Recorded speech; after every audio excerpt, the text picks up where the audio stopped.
सभी को good morning. BSc first year में जो केमिस्ट्री की 3 बुक्स हैं उसमें फर्स्ट बुक रहेगी इनऑर्गेनिक केमिस्ट्री। उसके अंदर ये इस प्रकार से 5 यूनिट्स हैं।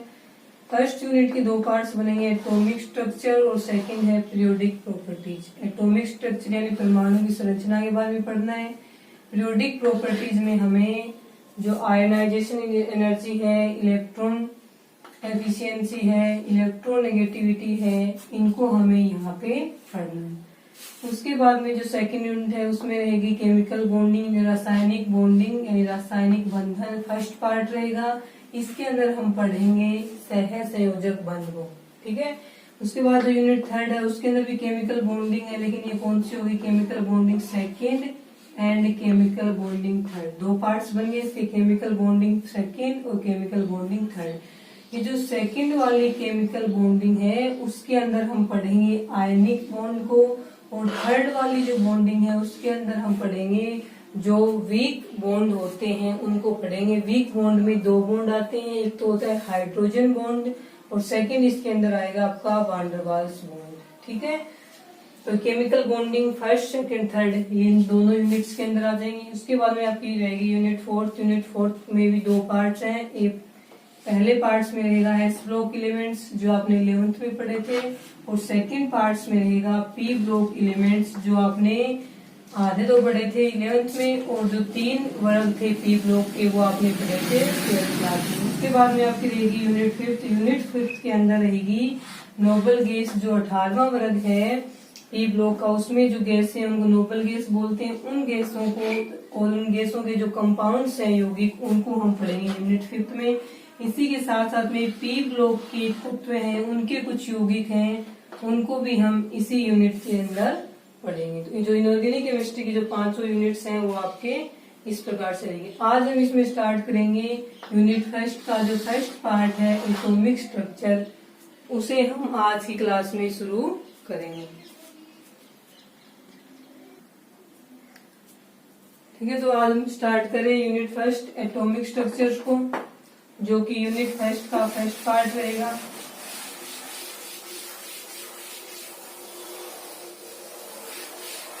तो आप लिखें heading unit first part first, यहाँ पे लिख देना unit first part first atomic structure. इसको हिंदी में बोलेंगे हम परमाणु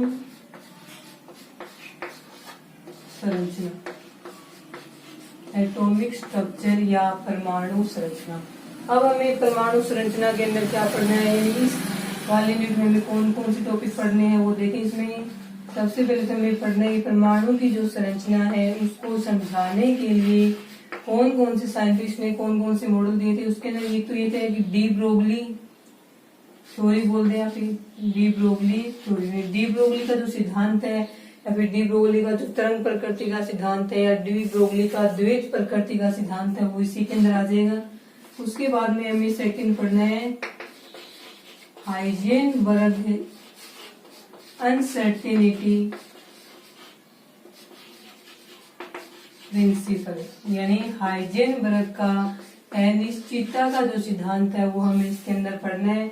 उसके बाद में हम पढ़ेंगे एटॉमिक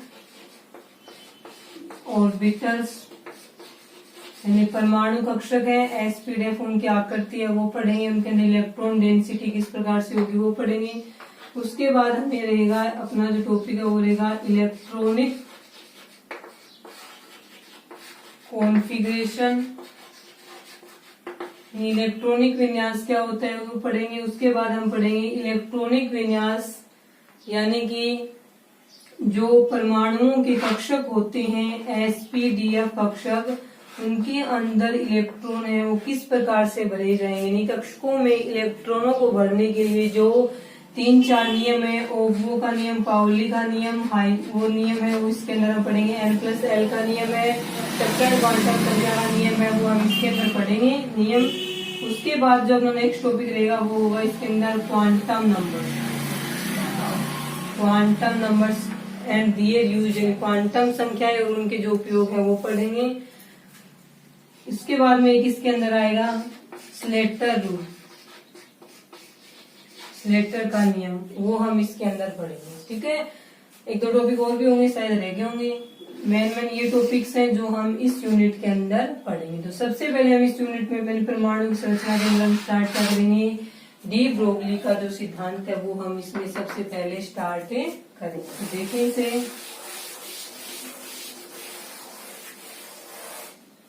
परमाणु की संरचना में देखो, परमाणु की संरचना हम किस प्रकार से मानते हैं। ये एटम है और ये इसके सेंटर में क्या होता है, नाभिक होता है। तो ये मानते हैं कि इसके नाभिक में होते हैं न्यूट्रॉन और प्रोटॉन, और ये जो नाभिक के चारों ओर का स्थान जहाँ पे इलेक्ट्रॉन लगातार गति करते रहते हैं उसे हम क्या बोलते हैं, एटॉमिक ऑर्बिटल, जिसे हिंदी में बोलेंगे परमाणु कक्षा। तो परमाणु में ये क्या हो गया, न्यूक्लियस हो गया। ठीक है, तो इसके अंदर आएगा कि परमाणु में नाभिक के चारों ओर का वह स्थान जिसमें इलेक्ट्रॉन लगातार गति करते रहते हैं उन्हें परमाणु कक्षक कहा जाता है। और इसके जो परमाणु के बीचों बीच स्थान जिसके अंदर परमाणु का अधिकांश द्रव्यमान केंद्रित रहता है, उपस्थित रहता है, उसे बोलेंगे हम नाभिक। नाभिक के अंदर न्यूट्रॉन और प्रोटॉन पाए जाएंगे, और न्यूट्रॉन और प्रोटॉन को एक साथ, यानी न्यूट्रॉन प्लस प्रोटॉन, इनको एक साथ सम्मिलित रूप से हम क्या बोलते हैं, न्यूक्लियॉन्स बोलते हैं। न्यूक्लियॉन्स क्यों कहेंगे, क्योंकि ये दोनों परमाणु में नाभिक में पाए जाते हैं, इस कारण से इन्हें एक साथ न्यूक्लियॉन्स कहेंगे। तो क्वेश्चन आए न्यूक्लियॉन्स किसे कहते हैं, तो क्या बोलेंगे, नाभिक में उपस्थित न्यूट्रॉन व प्रोटॉन, उनको क्या बोलेंगे, एक साथ न्यूक्लियॉन्स कहा जाएगा। ये इलेक्ट्रॉन है, इलेक्ट्रॉन पे चार्ज नेगेटिव, प्रोटॉन पे चार्ज पॉजिटिव, और न्यूट्रॉन है वो क्या होता है, न्यूट्रल यानी उदासीन होता है। ठीक है, तो न्यूट्रॉन परमाणु के जो मूलभूत कण बोलेंगे कि परमाणु के मूलभूत कण 3 होते हैं। कौन कौन से होंगे, न्यूट्रॉन, प्रोटॉन और इलेक्ट्रॉन। ठीक है, तो ये बोलता है कि परमाणु है वो सबसे छोटा कण होता है जिसको हम और आगे विभाजित नहीं कर सकते। यानी परमाणु की जो संरचना, परमाणु की जो डेफिनेशन होती है उसके अंदर क्या बोला जाता है कि परमाणु एक अविभाज्य कण होता है, अर्थात इसको आगे और विभाजित नहीं किया जा सकता है। लेकिन परमाणु के जो मूलभूत कण होते हैं वो क्या होते हैं, न्यूट्रॉन, प्रोटॉन और इलेक्ट्रॉन। ये 3 इसके क्या होते हैं, मूलभूत कण, जिसमें से न्यूट्रॉन और प्रोटॉन है वो परमाणु के नाभिक में उपस्थित होते हैं, इसलिए इन्हें एक साथ न्यूक्लियॉन्स कहा जाएगा। और इलेक्ट्रॉन है वो परमाणु में नाभिक के चारों ओर के वर्ताकार कक्षकों में लगातार चक्कर लगाते रहते हैं। इस प्रकार से होती है इसमें परमाणु की संरचना। ठीक है, अब देखें इसके अंदर परमाणु संरचना वाले में सबसे पहले हम पढ़ेंगे, हेडिंग लिखें आप। वैसे क्वेश्चन आपकी हेडिंग के अंदर है ये, डी ब्रोगली की द्रव्य तरंगों का विचार। ठीक है, ideas of de Broglie wave matter. Heading आपकी फर्स्ट हेडिंग इस यूनिट की वो है सिलेबस के according, idea of de Broglie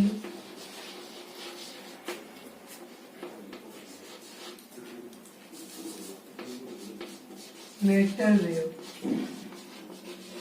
इसको हम हिंदी में बोलें डी ब्रोगली का द्रव्य तरंगों का विचार। Ideas of de Broglie wave matters में आएगा कि डी ब्रोगली का द्रव्य तरंगों का विचार। मेटर को बोलेंगे द्रव्य तरंगों का विचार, ये हेडिंग है। लेकिन ये क्वेश्चन इस प्रकार से नहीं आएगा, एग्जाम में जो क्वेश्चन आएगा वो आ जाएगा कि डी ब्रोगली के द्वैत प्रकृति के सिद्धांत को समझाइए।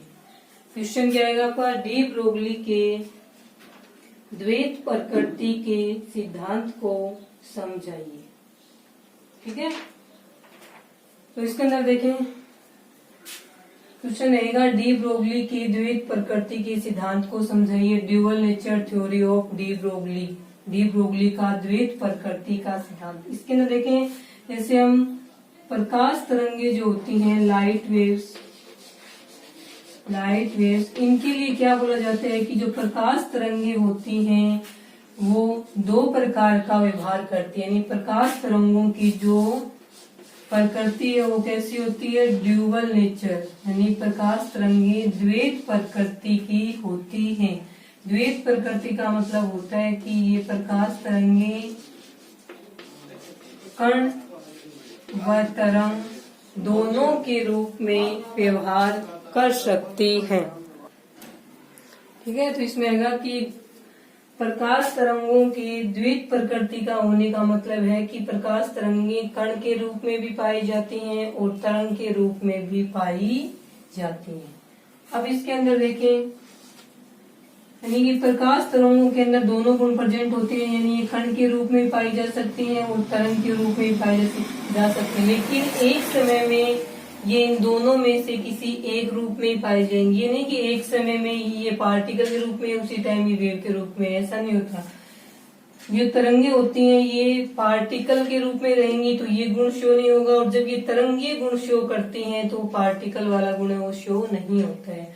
मान लीजिए इस वेव के अंदर 90% वेव नेचर है इसके अंदर और 10% इसके अंदर कौन से गुण है, पार्टिकल वाले गुण है।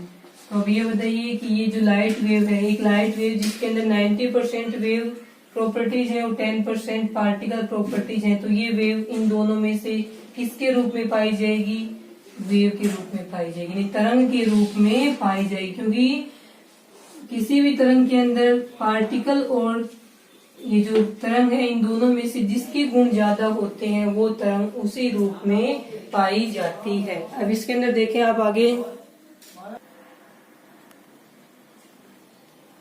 ठीक है, तो इस प्रकार से हो जाएगा ये कि तरंग में से इन दोनों में से जिसके गुण परसेंटेज में ज्यादा होंगे वो उस समय उसी के रूप में पाई जाएंगी। यदि वेव के प्रॉपर्टी ज्यादा होती है तो वेव के रूप में पाई जाएगी और पार्टिकल की प्रॉपर्टी ज्यादा होती है तो पार्टिकल के रूप में पाई जाती है। इसी के आधार पे जो डी ब्रोगली था उसने क्या बताया कि जिस प्रकार से प्रकाश की किरणें द्वैत प्रकृति दर्शाती हैं, अर्थात प्रकाश की किरणें कण व तरंग दोनों के रूप में पाई जा सकती हैं, उसी प्रकार से माइक्रो मूविंग पार्टिकल, उसी प्रकार से माइक्रो मूविंग पार्टिकल यानी सूक्ष्म गतिशील कण, सूक्ष्म गतिशील कण में एग्जाम्पल देखिए हम इलेक्ट्रॉन का, क्योंकि इलेक्ट्रॉन भी गतिशील है क्योंकि ये परमाणु में नाभिक के चारों ओर के वर्ताकार कक्षकों में लगातार चक्कर लगाता रहता है। तो इस माइक्रो मूविंग पार्टिकल यानी सूक्ष्म गतिशील कण है वो उसके एग्जाम्पल के रूप में हम क्या मान सकते हैं, इलेक्ट्रॉन मान सकते हैं, या कोई भी और पार्टिकल्स है वो भी इसके अंदर हम मान सकते हैं। तो डी ब्रोगली ने ये बताया कि जिस प्रकार से प्रकाश तरंगे होती हैं वो ड्यूअल नेचर शो करती हैं, अर्थात कण और तरंग दोनों के रूप में व्यवहार कर सकती हैं, उसी प्रकार से माइक्रो मूविंग पार्टिकल यानी सूक्ष्म गतिशील कण जैसे इलेक्ट्रॉन की भी ड्यूअल नेचर होती है, अर्थात ये इलेक्ट्रॉन भी कण व तरंग दोनों की तरह व्यवहार कर सकता है। ऐसा किसने बताया था, डी ब्रोगली ने। किसके आधार पे, प्रकाश तरंगों के ड्यूअल नेचर के आधार पे इसने माइक्रो मूविंग पार्टिकल यानी सूक्ष्म गतिशील कणों के लिए ऐसा कहा था।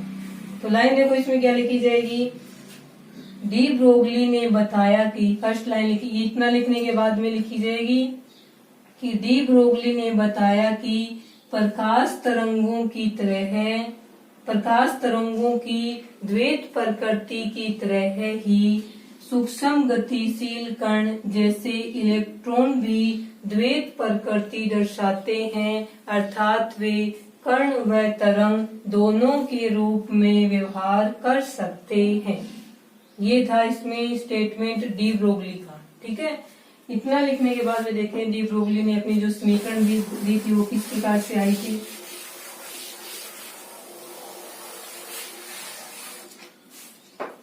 अब डी ब्रोगली ने जो अपनी समीकरण दी थी वो दो समीकरणों को मिला के दी थी। डी ब्रोगली ने क्या बताया कि जैसे माइक्रो मूविंग पार्टिकल यानी सूक्ष्म गतिशील कण इलेक्ट्रॉन है, तो जो ये इलेक्ट्रॉन है वो पार्टिकल के रूप में भी बिहेव कर सकता है और ये इलेक्ट्रॉन वेव के रूप में भी व्यवहार कर सकता है। अब पार्टिकल के रूप में बिहेव करेगा तो जो इसकी एनर्जी होगी वो क्या होगी, E = mc²। ठीक है। और ये समीकरण किसकी थी? आइंस्टीन नाम का एक वैज्ञानिक था, उसने ये समीकरण दी थी कि किसी भी कण की ऊर्जा है उसको E = mc² से प्रदर्शित किया जाता है, ऐसा आइंस्टीन ने बताया था। इस कारण से इसको आइंस्टीन की समीकरण कहा जाता है। इसने क्या माना था? पार्टिकल मान करके, कि पार्टिकल होता है इलेक्ट्रॉन, उसने इसकी एनर्जी को इससे बताया था। अब यदि ये इलेक्ट्रॉन है वो वेव के रूप में हो, तब इसकी एनर्जी का फॉर्मूला होगा E = hν। ऐसा बताने वाला साइंटिस्ट था प्लांक। इस कारण से इसको प्लांक इक्वेशन कहा जाएगा और इसे देंगे हम 2 नंबर, ठीक है। तो प्लांक नाम का जो दूसरा साइंटिस्ट आया उसने क्या बताया कि जो इलेक्ट्रॉन्स होते हैं वो यदि तरंग के रूप में होते हैं तो उनकी एनर्जी को E = hν के द्वारा शो किया जाएगा। ऐसा प्लांक ने बताया था, इसलिए इक्वेशन का नाम हो गया प्लांक इक्वेशन। अब डी ब्रोगली ने तो क्या कहा कि जो इलेक्ट्रॉन है वो पार्टिकल के रूप में भी होगा और इलेक्ट्रॉन है वो वेव के रूप में भी होगा। ये भी इलेक्ट्रॉन की एनर्जी है जब वो पार्टिकल के रूप में, और ये भी इलेक्ट्रॉन की एनर्जी जब वो वेव के रूप में है। उसके बाद हमको क्या लिखना है कि जो डी ब्रोगली था उसने आइंस्टीन और प्लांक दोनों की समीकरण को मिलाकर के एक नई समीकरण दी, जिसे डी ब्रोगली की समीकरण कहा जाता है। डी ब्रोगली ने आइंस्टीन व प्लांक दोनों की समीकरणों को मिलाकर अपनी एक नई समीकरण दी, जिसे डी ब्रोगली की समीकरण कहा जाता है। अब वो समीकरण अपने किस प्रकार से आएगी वो पढ़े इसके अंदर।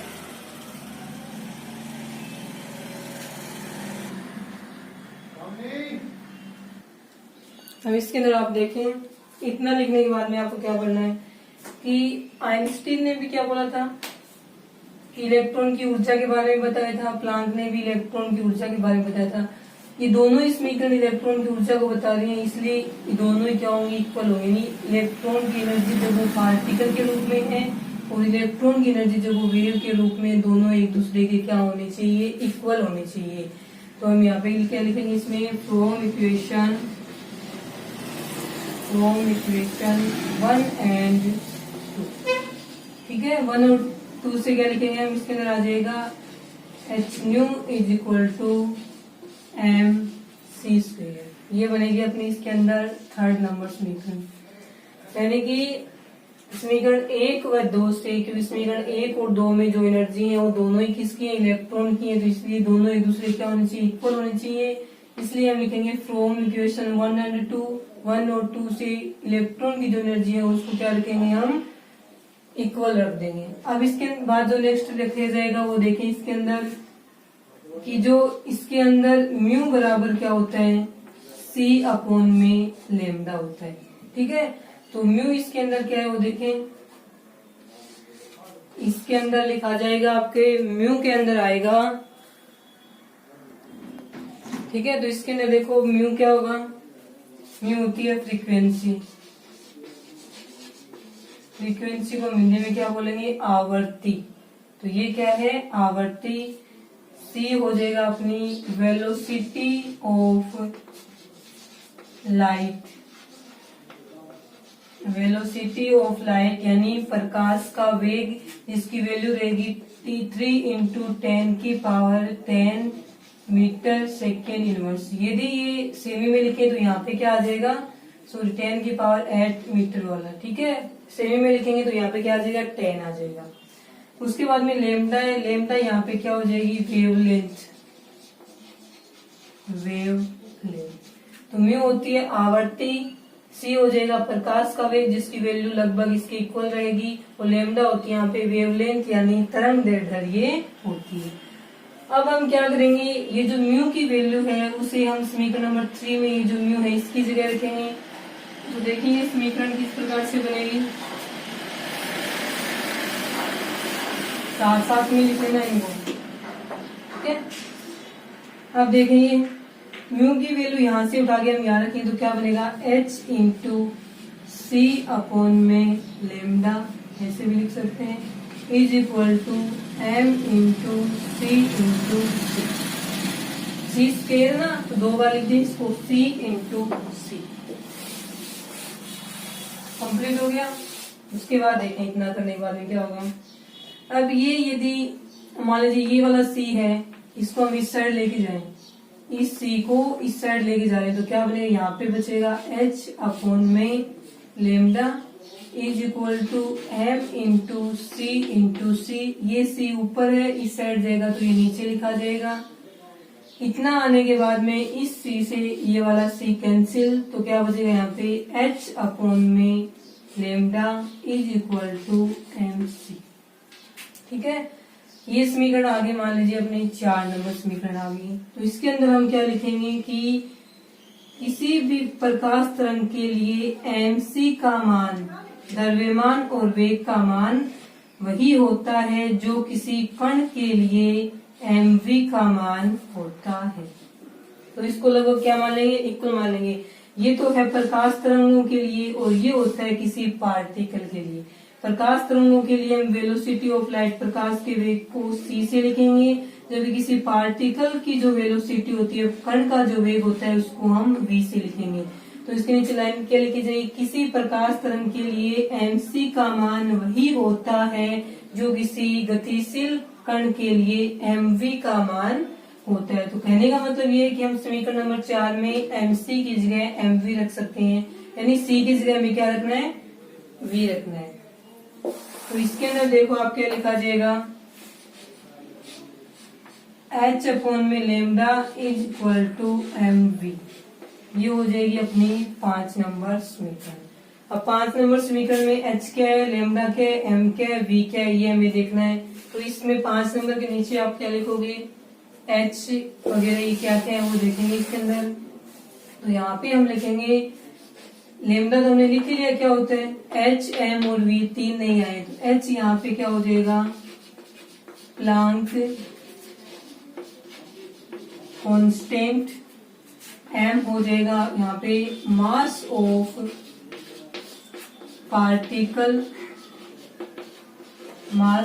पार्टिकल, और v यहाँ पे हो जाएगा वेलोसिटी ऑफ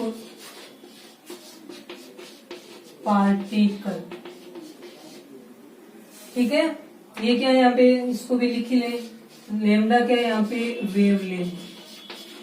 अब ये देखो आप ये 4 लिखे ना इसके अंदर, उसमें से ये तो क्या कांस्टेंट, ये होता है मास ऑफ पार्टिकल। ये पार्टिकल का गुण है, इस समीकरण में m पार्टिकल को बता रहा है, particle of velocity of particle यानी v है वो कण की गति को बता रही है, और ये किसको बता रहा है, लेमडा वेवलेंथ को। यानी ये जो समीकरण आई है ये समीकरण कणीय यानी पार्टिकल प्रॉपर्टीज, पार्टिकल नेचर भी शो कर रही है, और इसी के साथ साथ में ये वेव नेचर को भी शो कर रही है। ठीक है, तो इसके अंदर आप क्या देखेंगे, इतना होने के बाद में ये समीकरण आ गई, ये लिख लिया। उसके बाद इसके अंदर आएगा इसी समीकरण से द्रव्यमान, ये m है और ये v है। वैसे इसमें ये आता है कि समीकरण नंबर 5 को, इसके नीचे आप लिख भी सकते हो कि समीकरण नंबर 5 को डी ब्रोगली इक्वेशन कहा जाता है, या डी ब्रोगली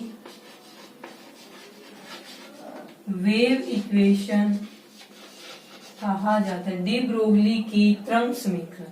ठीक है, तो इसमें लिख सकते हैं डी समीकरण नंबर 5 को डी ब्रोगली की तरंग समीकरण है वो कहा जा सकता है। इसके अंदर क्या देखो, ये क्या है, ये मास है, द्रव्यमान, और ये क्या है, वेलोसिटी। तो यहाँ पे लिखेंगे मास गुणा में क्या है, वेलोसिटी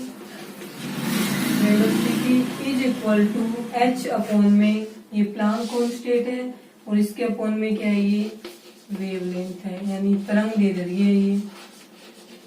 ठीक है, ये आ जाएगा समीकरण 5 को हम इस प्रकार से लिख देंगे।